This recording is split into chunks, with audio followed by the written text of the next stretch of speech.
2025 ख़त्म होने वाला है, 2026 हमारे सर पे है और लोग आज भी कंफ्यूज हैं कि भाई इन्वेस्टिंग कैसे स्टार्ट करें। मार्केट के अंदर ना आपको 2-3 चीज़ें बड़े कॉमन सुनने को मिलेंगी कि भाई अगर साज़गार कंपनी के अंदर अगर 2-3 साल पहले अगर आप इन्वेस्ट करते अपने 10 लाख रुपए तो वो 10 लाख आपके 2-3 करोड़ रुपये बन सकते थे। और अगर आप मेज़ान कंपनी के अंदर 4-5 साल पहले अपने 10 लाख रुपये इन्वेस्ट करते तो वो 10 लाख आज शायद 1-1.5 करोड़ रुपया बन सकता था। लेकिन अगर मैं आपको आज ये बोलूँ कि ये एक कंपनी है, लेट्स से XYZ, इस कंपनी में आप अपने पैसे इन्वेस्ट करें 10 लाख रुपए और 3 साल के बाद आपके 10 लाख 1 करोड़ रुपया बन जाएगा, तो क्या आप इस कंपनी में इन्वेस्ट करेंगे?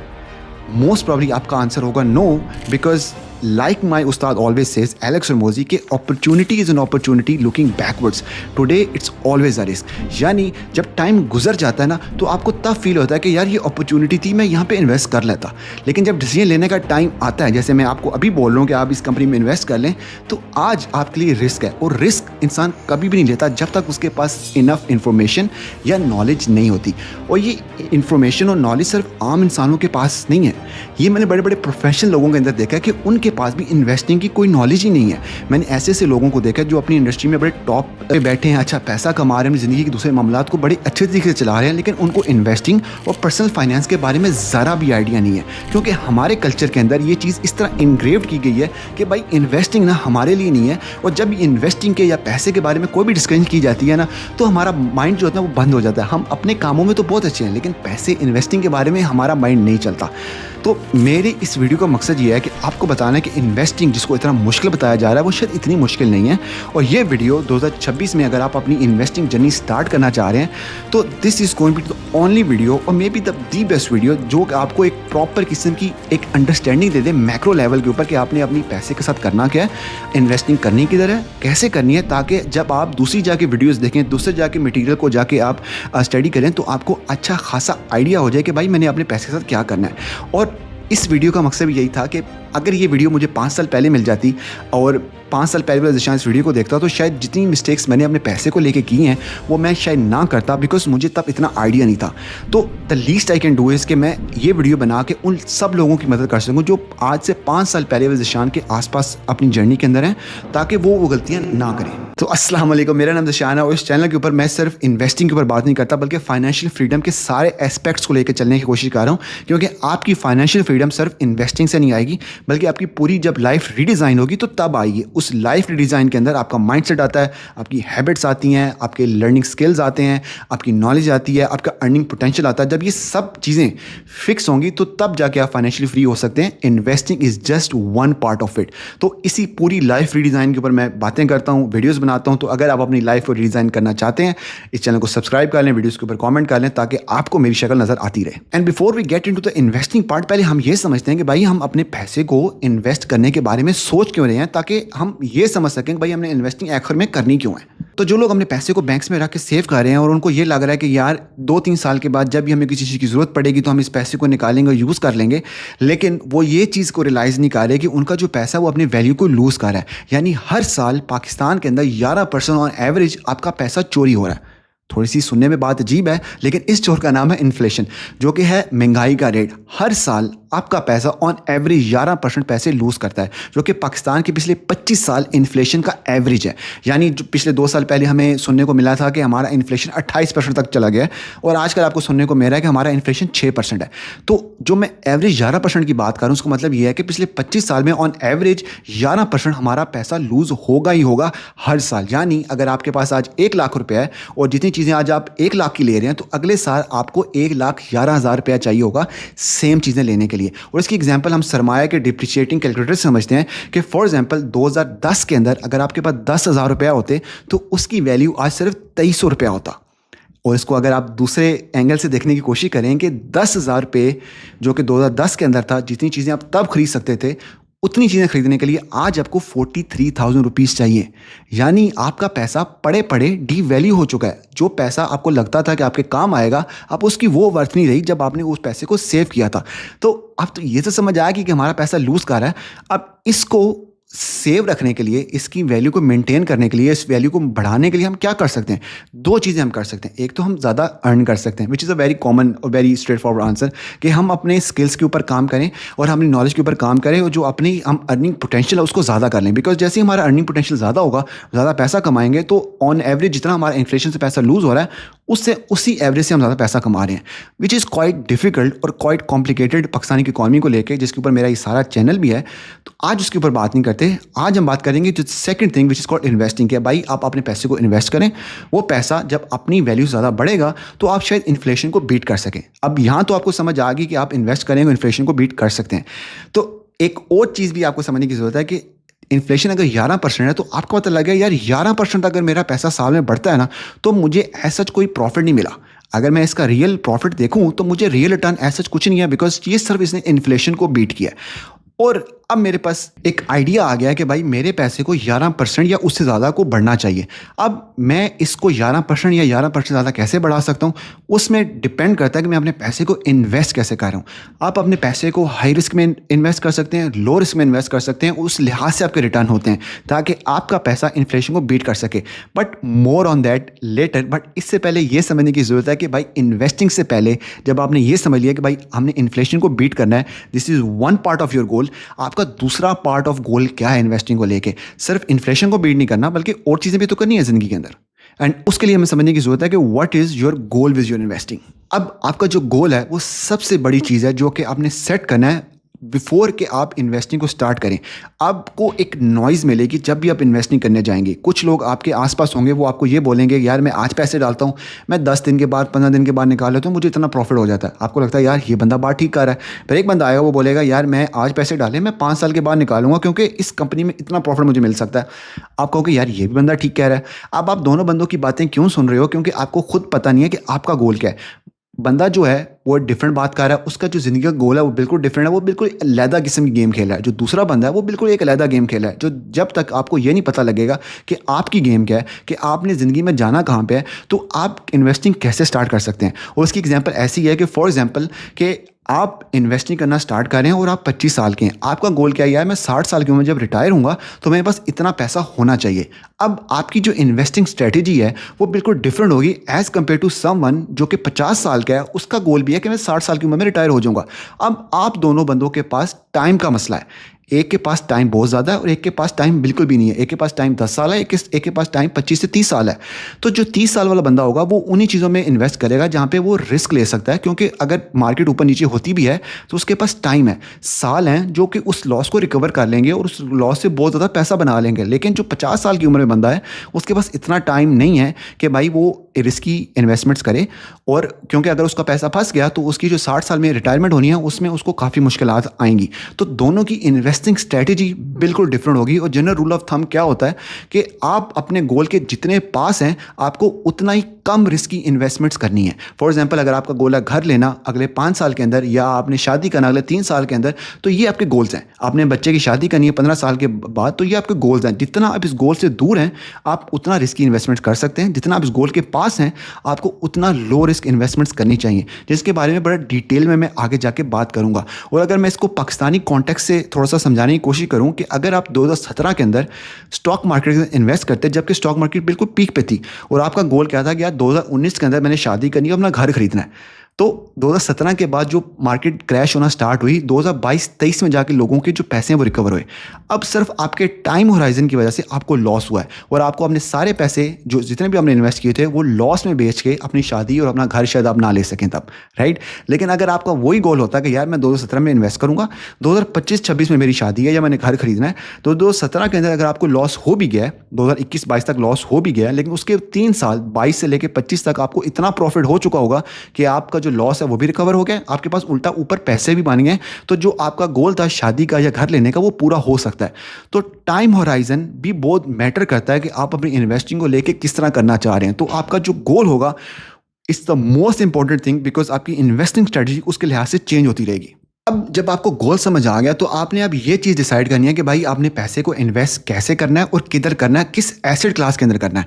अब इस चीज़ को आपको समझने के लिए पाकिस्तान के थोड़े मैक्रो को समझना बहुत ज़रूरी है और इसके ऊपर बात करना भी काफ़ी इंपॉर्टेंट है। अब इसके ऊपर मैं काफ़ी दफ़ा बात कर चुका हूँ, लेकिन just for the sake of this video मैं आपको अगेन इस चीज़ को एक्सप्लेन करूँगा कि दो चीज़ें जो आपको देखनी ही देखनी होती हैं, पाकिस्तान का इकोनॉमिक कंडीशंस क्या चल रही हैं, उसमें आपको दो चीज़ें ट्रैक करनी है जिसकी वजह से आपको काफ़ी एक जनरल एक मैक्रो आइडिया मिल जाता है कि पाकिस्तान की कंडीशंस क्या हैं। उसमें जो पहली चीज़ है which is called interest rate and the second thing is inflation, जो कि हमने ऊपर डिस्कस कर लिया है। अब जो स्टेट बैंक होता है उसका एक जनरल गोल होता है कि यार शॉर्ट टर्म जो हमारी इन्फ्लेशन है वो 10-11% के आसपास ही रहे, जो कि हमारी एवरेज है, उसे नीचे रखने की कोशिश करते हैं, लेकिन उनका टारगेट होता है कि इसके आसपास ही रहे।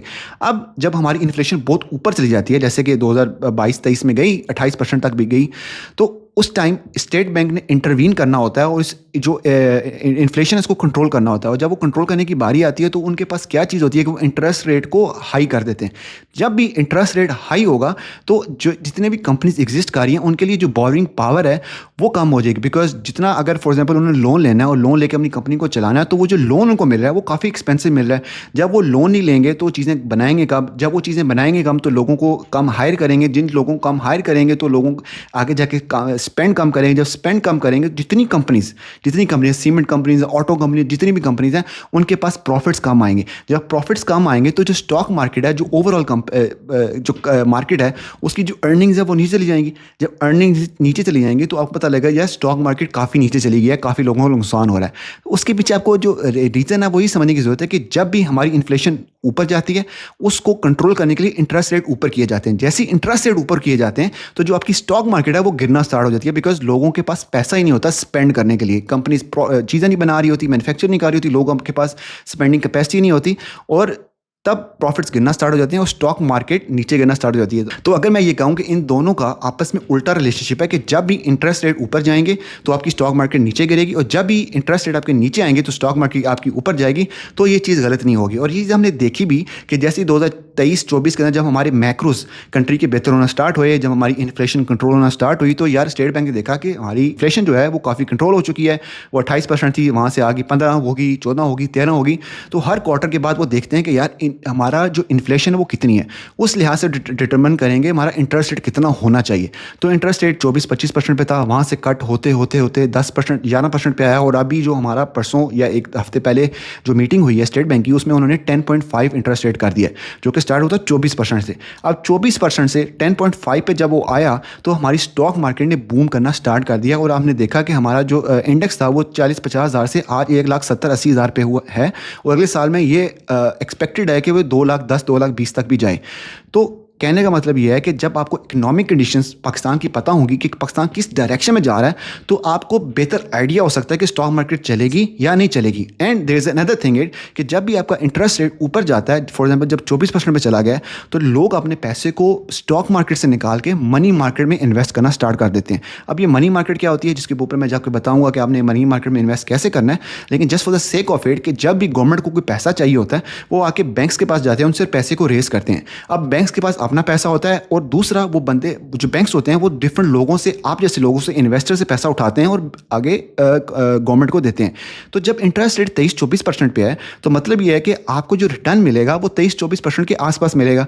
तो जब आपको एक बड़ी सेफ इन्वेस्टमेंट है, लो रिस्क इन्वेस्टमेंट है, किसी गवर्नमेंट को पैसे देना जो कि आपको पैसे देंगे ही देंगे, क्योंकि एक सॉवरेन जो उनकी गारंटी होती है कि वो आपको पैसे देंगे ही देंगे अनलेस कि अगर वो डिफ़ॉल्ट कर जाएँ तो आपको वो पैसे देंगे ही देंगे। तो लोग प्रेफर क्या करते हैं कि अपने पैसे को स्टॉक मार्केट से निकाल लें, जो कि काफ़ी रिस्की इन्वेस्टमेंट है, उसको लो रिस्क में ले आएँ ताकि गवर्नमेंट को पैसे दे दें। साल के बाद उनको 23-24% प्रॉफिट मिल जाएगा ऑन देयर मनी। अब इसके अंदर हराम हलाल वाला भी कॉन्सेप्ट आएगा एंड आई एम श्योर के लोग नीचे कमेंट भी करेंगे, लेकिन जिस चीज़ की मैं बात करूँ money market, this is shariah compliant. Meezan bank के थ्रू जितने आप इन्वेस्टमेंट्स करते हैं, इन्वेस्टमेंट्स के मीज़ान इन्वेस्टमेंट्स के थ्रू जितनी आप इन्वेस्टमेंट्स करते हैं, दिस इज़ शरिया कंप्लाइंट। मैं उसकी डिटेल में नहीं जाऊँगा कि वो शरिया कंप्लाइंट कैसे है, क्योंकि लोग फिर भी आगे कन्फ्रंट करते हैं कि भाई दिस इज़ स्टिल हराम। लेकिन वो सब शरिया कंप्लाइंट हैं, हलाल हैं, सर्टिफिकेशन है उनके पास। अगर उसको चैलेंज करना है तो this is complete separate discussion, वो हम कहीं किसी और टाइम कर लेंगे, किसी और वीडियो में कर लेंगे। लेकिन just for the sake of this video, कि जब भी इंटरेस्ट रेट ऊपर जाते हैं तो आपकी स्टॉक मार्केट नीचे आती है, लेकिन आपकी मनी मार्केट भी ऊपर जाती है। जैसे ही आपके इंटरेस्ट रेट नीचे गिरते हैं तो आपकी स्टॉक मार्केट ऊपर जाती है, लेकिन आपकी जो मनी मार्केट है वो भी नीचे गिर जाती है। तो ये रिलेशनशिप जब आपको समझ आ जाएगा, तब आपको समझ आएगा कि जो स्मार्ट मनी है, जो बड़े बड़े इन्वेस्टर्स बैठे हुए हैं, वो इकोनॉमिक कंडीशन को देख के अपने पैसे को कैसे मूव करते हैं, उन्होंने कब स्टॉक मार्केट में पैसा इन्वेस्ट करना है, उन्होंने कब मनी मार्केट में पैसे को इन्वेस्ट करना है। और ये सिर्फ कोई मेरी अपनी कोई थ्योरी नहीं है। जितनी स्मार्ट मनी है, जितने म्यूचुअल फंड्स हैं, वो एक्जैक्टली बैठ के यही कार्य होते हैं। अगर आप किसी भी म्यूचुअल फंड के पास जाएंगे, उनको बोलेंगे यार मैंने अकाउंट खुलवाना है, मैंने इन्वेस्टमेंट करनी है, वो आपसे सारे सवाल करेंगे, आपसे आपका रिस्क लेवल पूछेंगे, आपसे आपका गोल पूछेंगे, आपसे आपकी इन्वेस्टमेंट की ड्यूरेशन पूछेंगे, आपने 15 साल के लिए इन्वेस्ट करना है, 10 साल के लिए इन्वेस्ट करना है, आपकी रिस्क प्रोफाइलिंग करेंगे। रिस्क प्रोफाइलिंग के बाद आपको बोलेंगे अच्छा यार आप स्टॉक मार्केट में इन्वेस्ट कर लो, आप मनी मार्केट में इन्वेस्ट कर लो, क्योंकि आपकी रिस्क प्रोफाइलिंग ही बताएगी कि भाई आप कितना रिस्क को अफोर्ड कर सकते हैं और आप कितनी देर तक अपनी मार्केट को झेल सकते हैं। क्योंकि अगर आपने 15 साल के लिए इन्वेस्ट करना है तो आप स्टॉक मार्केट को ही चूज़ करेंगे, बिकॉज अगर 3-4 साल मार्केट नीचे रहेगी तो 3-4 साल ऊपर भी रहेगी, तो आपको 15 साल के अंदर वो वोलेटिलिटी नहीं फील करनी पड़ेगी। लेकिन अगर आपका गोल 3-4 साल है तो वो आपको यही रिकमेंड करेंगे आप मनी मार्केट में इन्वेस्ट कर लें। तो वो भी आपकी रिस्क प्रोफाइलिंग कार्य होते हैं। वो रिस्क प्रोफाइलिंग किस बेस पे कार्य होते हैं, जो कि मैंने आपको कंप्लीटली एक्सप्लेन कर दिया है। तो अब जब आपने डिफरेंट डॉट्स कनेक्ट कर लिए हैं, तो अब बात आती है कि आपने इन्वेस्ट करना कैसे है। तो जब भी आप इन्वेस्ट करने जाएंगे, आपके पास दो ऑप्शन होंगे, या तो आप किसी और को पैसे देंगे जो आपके बिहाफ पे इन्वेस्ट कर दे, या फिर आप खुद जाकर इन्वेस्ट कर लें। And now we gonna talk about both of the strategies. पहले हम बात करते हैं अगर आप किसी और को पैसे दे लें। जब भी आप किसी और को पैसे देने की बात करेंगे तो आपके पास एक ही चीज़ आएगी कि म्यूचुअल फंड्स। कि म्यूचुअल फंड्स हम काफ़ी सुन रहे हैं कि म्यूचुअल फंड्स होते हैं, आप इनको पैसे दे लें, आगे कहीं पर इन्वेस्ट करते हैं और आपको रिटर्न ला के देते हैं। तो एक्चुअल में ये म्यूचुअल फंड्स होते क्या हैं, ये कैसे इन्वेस्ट करते हैं, कहाँ कहाँ पर इन्वेस्ट करते हैं, तो इनको समझना काफ़ी ज़रूरी है। बिकॉज इनको समझे बगैर हम नहीं समझ सकते कि ये रिटर्न कैसे बना रहे हैं। क्योंकि जब तक हमें ये समझ आएगी कि रिटर्न कैसे बना रहे हैं, तो वही स्ट्रेटजीज शायद हम अपने इन्वेस्टिंग में भी लगा सकते हैं। लेकिन अगर आप बिल्कुल न्यू हैं, एक शुरू से स्टार्ट करें, आपको ज़रा भी आइडिया नहीं मार्केट का, तो आई वुड सजेस्ट कि आप म्यूचुअल फंड्स के थ्रू इन्वेस्टिंग करें। और जब आपको थोड़ी अंडरस्टैंडिंग बन जाए तो तब आप जाके अपनी खुद इन्वेस्टिंग कर सकते हैं। लेकिन let's talk about mutual funds first. कि म्यूचुअल फंड्स क्या होते हैं कि आप किसी तरह के 10-15 लोग हैं, for example, just for the sake of this example, वो पैसे लेके जाएंगे म्यूचुअल फंड के पास, अलमिज़ान के पास, उनको बोलेंगे यार ये मेरे पैसे हैं, ये आप कहीं पे इन्वेस्ट कर दो। अब वो मिज़ान, जो अलमिज़ान इन्वेस्टमेंट है, वो आपके पैसे लेगी, उसका एक पूल बनाएगी, उसको कहीं पे इन्वेस्ट कर देगी। वो आपसे पहले आपसे पूछेगी हमने पैसे को लो रिस्क लेना है या हाई रिस्क लेना है, तो उसके लिहाज से वो आपकी इन्वेस्टमेंट करेगी और आपको जितना भी उन्होंने प्रॉमिस किया हुआ रिटर्न, उसके आसपास आपको वो रिटर्न दे देगी। कभी कभी वो रिटर्न उस तरह का नहीं भी आता, depending on the economic conditions, लेकिन उनका गोल ये होता है कि आपको उतनी रिटर्न्स ला के दें।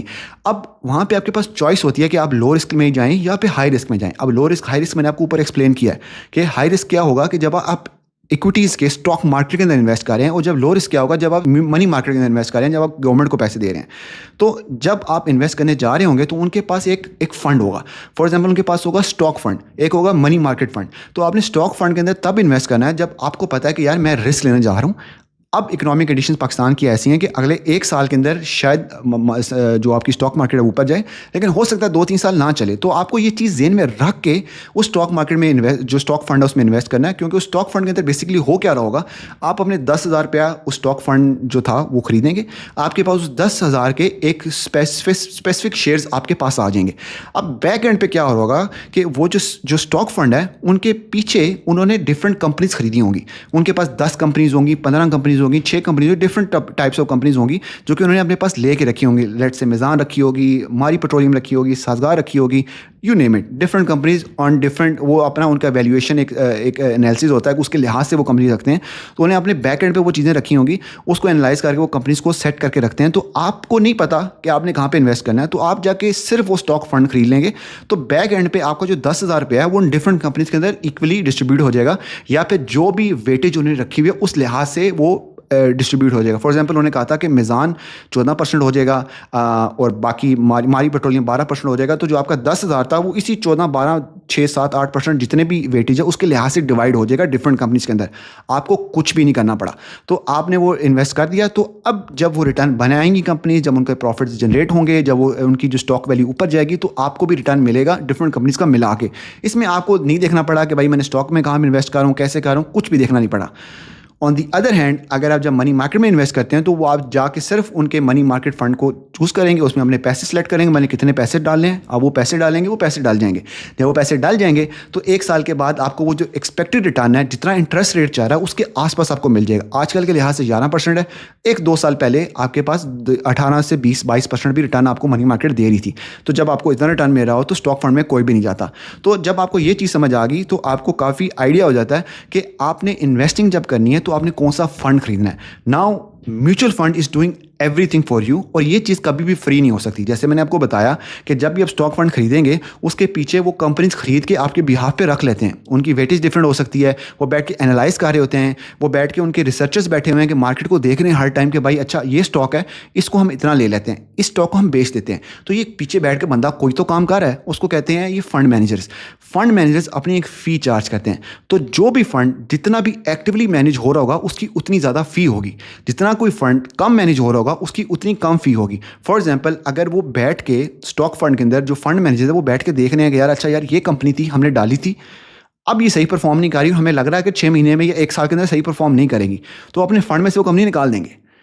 तो वो डिसीजन किसने लिया? फंड मैनेजर ने। फंड मैनेजर किस बेस के ऊपर लिया? उसने मार्केट को एनालाइज किया, सब कुछ देखा, तब जाके डिसीजन लिया, राइट। तो उसने वो फंड निकाल दिया, उसने वो कंपनी निकाल दी। Now he will charge a certain amount of fee for that service, ठीक है। वो 3-4% होगी depending on the different asset management companies, but वो 4% तक होती है स्टॉक फंड की। ऑन दी अदर हैंड अगर मनी मार्केट होता है तो उन्होंने एक दफ़ा गवर्नमेंट को पैसे दे देने हैं और साल के बाद जैसे ही वो टी बिल्स एक्सपायर होते हैं तो आपको पैसे मिल जाते हैं।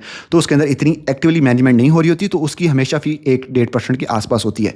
तो ये भी आपको चीज़ें ज़हन में रखनी है ताकि आपको पता लग सके कि जब भी आप किसी को पैसा दे रहे हैं तो वो आपके पैसे ही इसमें से अपनी फ़ी निकाल रहे हैं। तो this thing should be in your mind. और अगर आपने इस चीज़ को डिटेल में समझना है कि म्यूचुअल फंड्स के अंदर high risk, medium risk, low risk कैसे होते हैं, इनको कैसे इन्वेस्ट करते हैं, जो हाई रिस्क इन्वेस्टमेंट है वो क्यों हाई रिस्क है, क्यों मीडियम रिस्क है, क्यों लो रिस्क है, उसके पीछे जो इन्वेस्टमेंट्स हो रही हैं वो कैसे हो रही हैं, आपने कहाँ पे जाके देखनी है कि भाई ये इन्वेस्टमेंट हो रही है, कहाँ पे हो रही है, कहाँ किस किस कंपनी में हो रही है, एक एक चीज़ को देखना है। तो उसके लिए मैंने बड़ी डिटेल में वीडियो रिकॉर्ड की थी। It is the most underrated video on my channel. ज़्यादा लोगों ने नहीं देखी बिकॉज काफ़ी लंबी थी, एंड दिस वीडियो इज़ लंबी एज वेल। बट इस वीडियो में अगर जो बंदा बिगिनर है उसको काफ़ी अंडरस्टैंडिंग मिलेगी, वो इस जाके वीडियो को क्लियरली एक बार समझ ले। Now here come the second option कि आपको लगता है कि यार मैं क्यों किसी को और को पैसे दूं, वो मेरी इसमें से फ़ी काटे, और मैं खुद क्यों ना कंपनीज में जाके इन्वेस्ट कर लूं। ये भी आप कर सकते हैं। इसको आप म्यूचुअल फंड के थ्रू नहीं बल्कि आप ब्रोकरेज अकाउंट खुलवाएंगे और उसके थ्रू आप डायरेक्ट स्टॉक मार्केट में अपने शेयर्स को खरीद या फिर उसको बेच सकते हैं। उसके लिए आपको किसी भी brokerage account, AKD, फिनक्लाव, RFIU, you name it, और भी काफ़ी हैं, आप इनमें से किसी के पास भी हमने जाके अकाउंट खुलवाएंगे। अकाउंट खुलवाने का क्या तरीकाकार होता है, आप इनकी वेबसाइट पे जाएंगे, आप वहाँ पे लॉगिन करेंगे, वहाँ पे आपकी वो इन्फॉर्मेशन पूछेगा कि भाई आपका नाम क्या है, आपकी सोर्स ऑफ इनकम क्या है, इस तरह की 3-4 चीज़ें पूछेगा। And if you want to make it more easy, आप अगर AKD पे जाते हैं तो वहाँ पे नीचे उनकी एक ईमेल नज़र आएगी, info@akdsl.com। दूसरी कंपनीज के लिए डिफरेंट हो सकती है, लेकिन I'm just giving this name just for the sake of this example. आप उस ईमेल के ऊपर ईमेल करें कि भाई मैं अकाउंट खुलवाना चाहता हूँ, मुझे अपना एक एजेंट असाइन कर दें ताकि मुझे सारे प्रोसेस के थ्रू गाइड कर सके। जैसे ही आप उसको ईमेल करेंगे, अपना नंबर लिख के भेजेंगे, वो 2-3 दिन के अंदर आपको एक व्हाट्सएप के ऊपर बंदा रब्ता कर लेगा, वो आपको सारा प्रोसेस गाइड कर देगा। उसमें आपसे आपका ID कार्ड, आपकी बैंक स्टेटमेंट, आपका सोर्स ऑफ इनकम, ये सब चीज़ें वेरीफाई की जाएंगी। उसके बाद एक OTP जनरेट किया जाएगा जो कि आपके पास 1-2 दिन के अंदर आएगा। 1-2 दिन के अंदर आपने वो वेरीफाई करना है। उसके बाद आपकी अकाउंट जो ओपनिंग वाली सारी जो प्रोसेस है वो स्टार्ट हो जाएगा। और अगर आप कहीं भी फंसते हैं, आप उसी रेप से पूछ सकते हैं कि भाई मैं इस चीज़ में फंस रहा हूँ, आप मुझे बताएं कि मैं आपको ये चीज़ कैसे करनी है। वो आपको, उनकी कस्टमर सर्विस बहुत अच्छी होती है, वो आपको हेल्प करेंगे, आपको बताएंगे अच्छा यार आप ऐसे कर लो, ऐसे कर लो, ये चीज़ें अटैच कर लो। तो जो डॉक्यूमेंट्स प्रोड्यूस करने हैं वो आपकी रिस्पॉन्सिबिलिटी है, वो आपने सारी चीज़ें प्रोड्यूस करनी है, तभी जाके वो बंदा आपकी हेल्प कर सकता है। तो जब आपका अकाउंट खुल जाएगा तो आपको एक इंटरफेस मिल जाएगा, आपको एक ऐप का लॉगिन मिल जाएगा। जैसे आपको ऐप का लॉगिन मिल जाएगा, उसमें आप किसी भी कंपनी के ऊपर आपके नाम लिखेंगे, फॉर एग्जाम्पल मेज़ान बैंक, मारी पेट्रोलियम, लकी सीमेंट, जिसका भी नाम लिखेंगे वो आ जाएगी। आप उसके शेयर्स खरीद या बेच उसको सकते हैं। अब ये चीज़ सुनने में तो काफ़ी आसान लग रही है, लेकिन किस कंपनी को खरीदें, किस कंपनी को बेचें, उस कंपनी खरीदने बेचने में मेरा पीछे गोल क्या है? अगेन अगर हम गोल की बात करें, अगर हम ये कहें कि मैंने 10-15 साल 20 साल तक अपनी इन्वेस्टमेंट को सेव रखना है स्टॉक मार्केट के अंदर, तो आपने उन्हीं कंपनी के अंदर इन्वेस्ट करना है जो कि फंडामेंटली स्ट्रॉन्ग है। यानी वो कंपनी जो आज से 15-20 साल पहले भी प्रॉफिट कमा रही थी, आज भी प्रॉफिट कमा रही हैं, और उनका जो अगला बिजनेस एक्सपोजर है या वो डिफरेंट बिजनेस के अंदर जा रही हैं, और आपको यही लग रहा है कि अगले 10-15 साल के अंदर भी वो बिजनेस में रहेंगी, कंपेटिटिव रहेंगी और अपने पैसे को कमाते रहेंगी, प्रॉफिट बनाते रहेंगी। इसको कहते हैं फंडामेंटल एनालिसिस, कि किसी भी कंपनी का फंडामेंटल एनालिसिस करें। और उसके लिए I would recommend you to go on this channel. Abdul Rahman भाई, उनकी कमाल वीडियोस होती हैं। फॉर एग्जांपल उन्होंने पीछे वीडियो बनाई थी PIA की, जो कि मुझे इतनी अंडरस्टैंडिंग नहीं थी कि जो एयरलाइन सेक्टर होता है वो कैसे काम करता है, उसकी जो कैसे वो सब कुछ होता है। उन्होंने बड़ी एक खूबसूरत वीडियो बनाई जिसमें उन्होंने पूरी सेक्टर का एनालिसिस किया। मुझे काफ़ी अंडरस्टैंडिंग मिली कि भाई अच्छा ये इस तरह चीज़ें होती हैं, कंपनी को हम फंडामेंटली एनालाइज कैसे करते हैं। तो आपने इनको फॉलो कर लेना है। इनकी बैंकिंग सेक्टर के ऊपर वीडियो है, इनकी डिफरेंट सेक्टर्स के ऊपर वीडियो है, डिफरेंट कंपनीज के ऊपर वीडियो है, ताकि आपको फंडामेंटली पता लग सके मैं किस कंपनी में इन्वेस्ट करना है, ताकि आपको ये लग सके 15-20 साल तक ये कंपनी एग्जिस्ट करेगी या नहीं करेगी, या अगले 5 साल में एग्जिस्ट करेगी नहीं करेगी। Fundamental analysis is the most crucial thing जो कि आपको आनी चाहिए। उसके बगैर आप शायद इतनी लंबी बेट नहीं ले सकते। और जब भी आप इन्वेस्टिंग करते हैं ना, तो आपके पास 2 किस्म के गोल्स होते हैं कि यार मैं इससे पैसा कैसे बनाऊंगा। The first is through dividends and the second is through capital gains. अब डिविडेंड क्या होता है? जब भी कंपनी कोई अपना प्रॉफिट जनरेट करती है, तो उसमें से अपना एक हिस्सा, जो प्रॉफिट का हिस्सा होता है, वो उनके पास एक चॉइस होती है कि वो आपको वो हिस्सा एज अ डिविडेंड दे दें, एज अ किराया समझ लें कि वो आपको एज अ किराया वो जो प्रॉफिट का हिस्सा था वो आपको दे दें, या फिर वो जो प्रॉफिट था वो अपनी कंपनी में री इन्वेस्ट कर लें ताकि उसको ग्रो कर सकें। अब इसको समझने की ज़रूरत है कि जितनी भी बड़ी कंपनी होगी, अगर उसका जो मार्केट का शेयर है वो उन्होंने पूरा कैप्चर किया हुआ है, जितनी रिक्वायरमेंट है किसी चीज़ की उतनी वो चीज़ें प्रोड्यूस कर रहे हैं, तो उनको ग्रोथ की ज़रूरत नहीं है।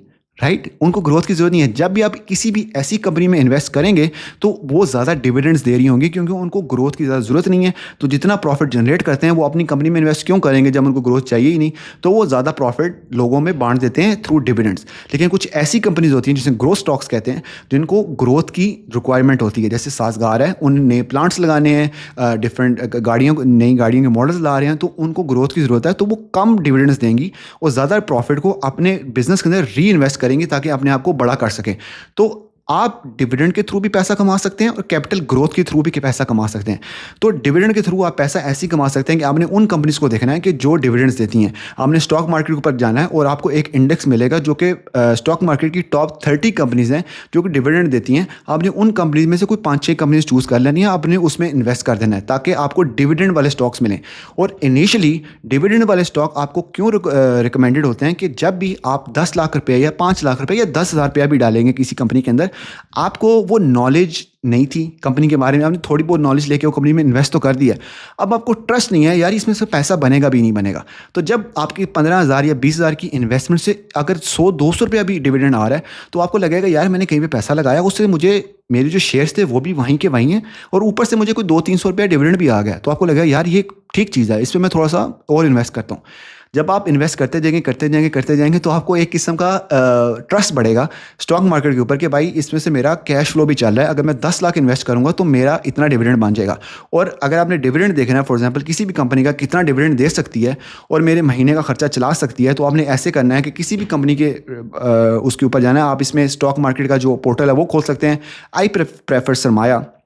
अब सरमाया के ऊपर जाएं, फॉर एग्जांपल अगर हबको जाते हैं, हबको के ऊपर जाएं और आपको वहाँ पे नज़र आ जाएगा कि डिविडेंड यील्ड, इस कंपनी की डिविडेंड यील्ड कितनी है। अगर वहाँ पे डिविडेंड यील्ड 8% लिखी हुई है, मतलब ये कंपनी अगर आप इसमें 1,000 रुपया डालेंगे तो 8% उसका हर साल आपको डिविडेंड में देगी, जिसमें जो कैपिटल गेन है वो इंक्लूडेड नहीं है, सिर्फ डिविडेंड में 8% आपको रिटर्न दे सकती है।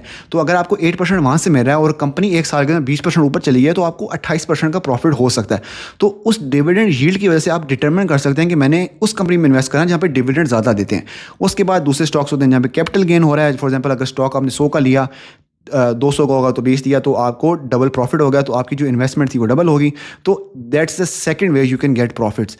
The fundamental thing, the bottom line of all this is कि आपने उन कंपनीज में इन्वेस्ट करना जो फंडामेंटली स्ट्रॉन्ग है, जिनके बिजनेस अच्छे हैं, जिनको आपको लग रहा है जिन्होंने मार्केट को कैप्चर किया हुआ है और अगले 10-15 साल के अंदर उनका जो बिजनेस प्लान है वो इतना अच्छा है कि 10-15 साल के बाद भी एग्जिस्ट कर रही होंगी। अब लोग यहाँ आर्ग्यू करेंगे यार आपने इतनी वीडियो बना दी है, आपने ये बातें तो बताई नहीं कि कहाँ पे इन्वेस्ट करें। तो सर अगर आप अपने पैसे को कहीं पे इन्वेस्ट कर रहे हैं तो आपको थोड़ा सा टाइम उसको समझने में भी लगाना चाहिए। अगर आप कहीं पे 1000 रुपया या किसी को लाख रुपया भी कहीं पे इन्वेस्ट करते हैं ना, तो आप पूरी देखते हैं कि यार अच्छा यहाँ पे अगर मैं फॉर एग्जांपल दुकान खोलनी है, यहाँ से लोग गुजरेंगे नहीं गुजरेंगे, किस तरह की दुकान होगी, कैसे होगा, सब कुछ देखते हैं। तो जहाँ पे अगर आप इतनी इन्वेस्टमेंट करने का सोच रहे हैं, सालों साल की कमिटमेंट का सोच रहे हैं कि मैं हर साल हर महीने इन्वेस्टमेंट करूँगा, तो वहाँ पर आपको स्टडी करना पड़ेगा कि कौन सा बिजनेस अच्छा है। और ये एक लाइफ लॉन्ग जर्नी है आपकी।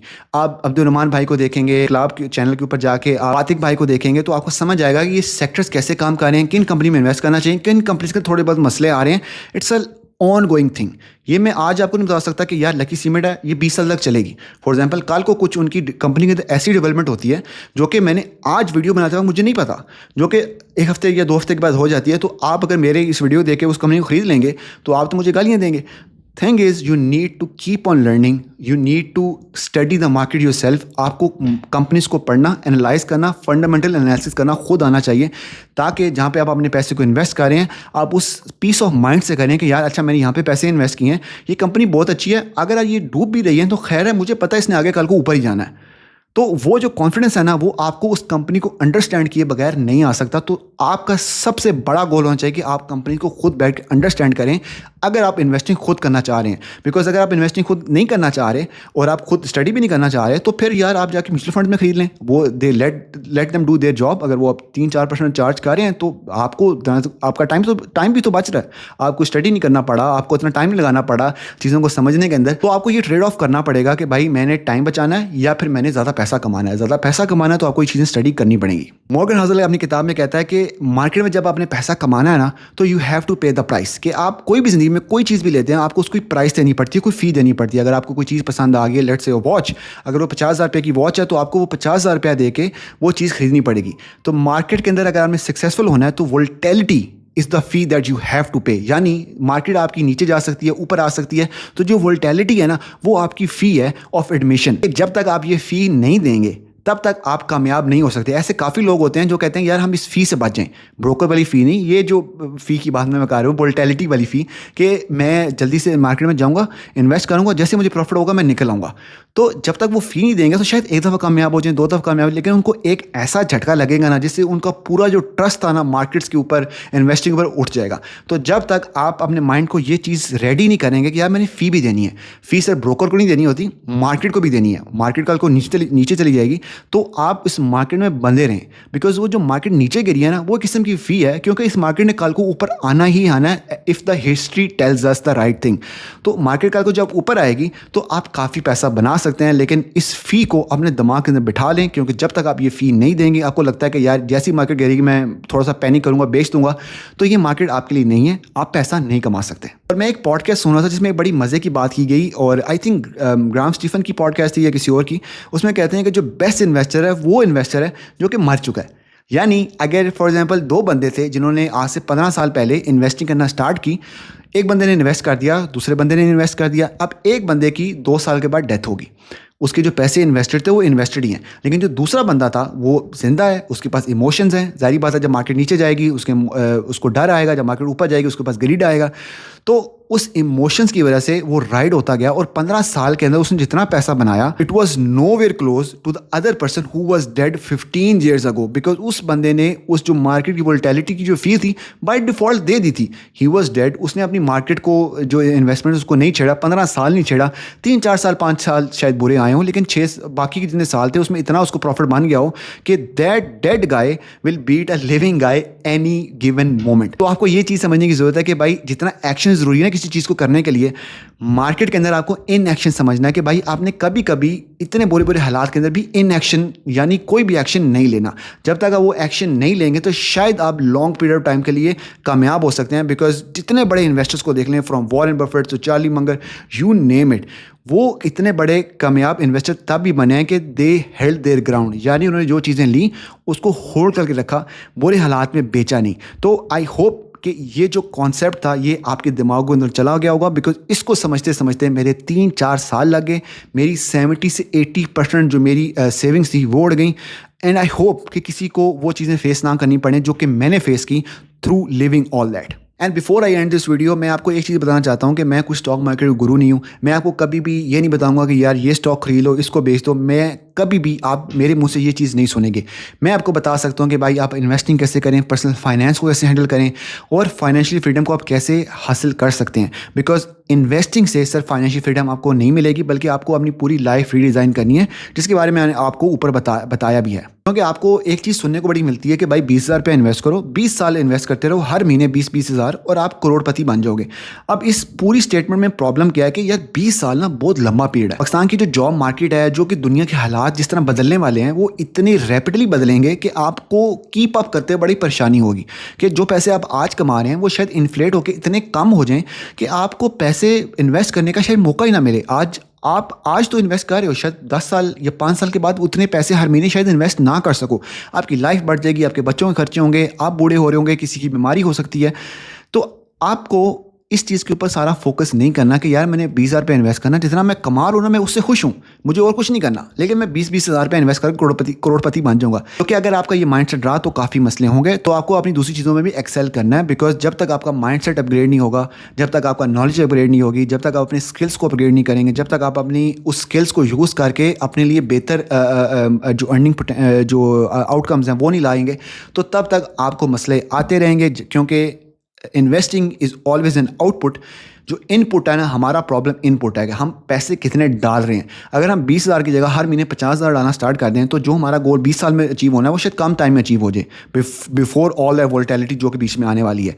तो why not focus on other things as well, कि हमारा फोकस सिर्फ इन्वेस्टिंग के ऊपर है। और जो लोग इस चीज़ को बता रहे हैं वो इन्वेस्टिंग को ओनली सोल्यूशन करके बता रहे हैं कि भाई यही सोल्यूशन आपके अमीर होने का, और कोई सोल्यूशन नहीं है।